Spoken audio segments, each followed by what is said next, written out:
സ്നേഹം നിറഞ്ഞ സഹോദരങ്ങളെ,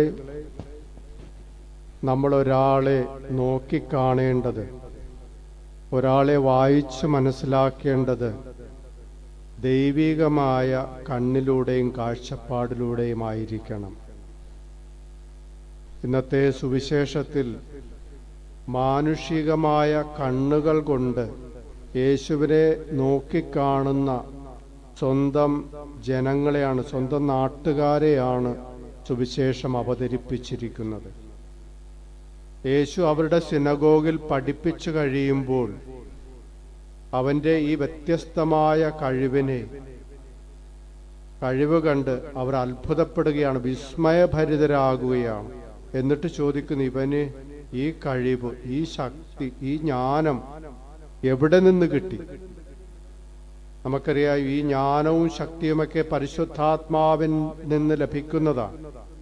ആ ഒരു ദൈവികമായ കാഴ്ചപ്പാടിലൂടെ യേശുവിനെ നോക്കി വായിച്ചെടുക്കുവാൻ അവർക്ക് സാധിച്ചില്ല. അവർ യേശുവിനെ വായിച്ചെടുക്കുന്നത് അവൻ്റെ അമ്മയിലൂടെ, അവൻ്റെ അപ്പനിലൂടെ വായിച്ചെടുക്കാൻ ശ്രമിക്കുന്നു. സഹോദരങ്ങളിലൂടെയും സഹോദരിമാരിലൂടെയും ഒക്കെ യേശുവിനെ വായിച്ചെടുക്കുവാനായിട്ടാണ് അവർ ശ്രമിച്ചത്. അല്ലാതെ ദൈവികമായിട്ടുള്ള ഒരു കാഴ്ചപ്പാടിൽ ആ തുറവിയിലേക്ക് അവരുടെ മനസ്സൊരിക്കലും വളർന്നിരുന്നില്ല. അവരുടെ സുവിശേഷം അവസാനിക്കുന്നത് ഇങ്ങനെയാണ്: അവൻ അധികം അത്ഭുതങ്ങൾ അവിടെ പ്രവർത്തിക്കുവാനായിട്ട് സാധിച്ചില്ല. കാരണം ഈ അടയാളങ്ങളും അത്ഭുതങ്ങളുമൊക്കെ ഒരുവനെ ദൈവത്തിലേക്ക് അടുപ്പിക്കുന്നതാണ്. ദൈവത്തെ കൂടുതൽ അറിയുവാനും മനസ്സിലാക്കുവാനുമായിട്ട് ഒരുവനെ സഹായിക്കുന്നതാണ്. ആ ഒരു വിശ്വാസത്തിൻ്റെ പോരായ്മ ആ ജനങ്ങൾക്കില്ലായിരുന്നു. അതുകൊണ്ട് യേശു അത്ഭുതം പ്രവർത്തിച്ചാലും അതുമൊക്കെ മാനുഷികമായ കണ്ണിലൂടെ മാത്രമേ വായിച്ചെടുക്കപ്പെടുകയുള്ളൂ.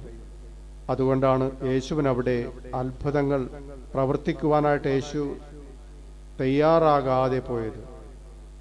പ്രിയപ്പെട്ടവരെ, നമുക്ക് ആത്മശോധന ചെയ്യാം. നമുക്ക് ചുറ്റുമുള്ളവരെ വിലയിരുത്തുന്നത്, മനസ്സിലാക്കുന്നത് മാനുഷികമായ കണ്ണുകളിലൂടെയാണോ അതോ ദൈവികമായിട്ടുള്ള കണ്ണിലൂടെ, ദൈവത്തിൻ്റെ കാഴ്ചപ്പാടുകളിലൂടെയാണോ? ദൈവത്തിൻ്റെ കണ്ണിലൂടെ കണ്ടു കഴിഞ്ഞാൽ നമ്മുടെ എല്ലാ പ്രശ്നങ്ങൾക്കും പരിഹാരം കണ്ടെത്താൻ സാധിക്കും. ഈ ഒരു ബോധ്യത്തോടുകൂടി വന്നുപോയ എല്ലാ കുറവുകളെയും കുറിച്ച് നമുക്ക് പശ്ചാത്തപിക്കാം. മറ്റുള്ളവരെ മനസ്സിലാക്കാതെ, അവർക്ക് വേദന നൽകിയ, അവരെ ബഹുമാനിക്കാതെ പോയ എല്ലാ അവസരങ്ങളെയും ഓർത്ത് നമുക്ക് ദൈവത്തോട് മാപ്പപേക്ഷിച്ചുകൊണ്ട് മറ്റുള്ളവരെ കൂടുതൽ ദൈവികമായ കണ്ണിലൂടെ കണ്ട് മനസ്സിലാക്കി വിലയിരുത്തുവാൻ വേണ്ട കൃപയ്ക്ക്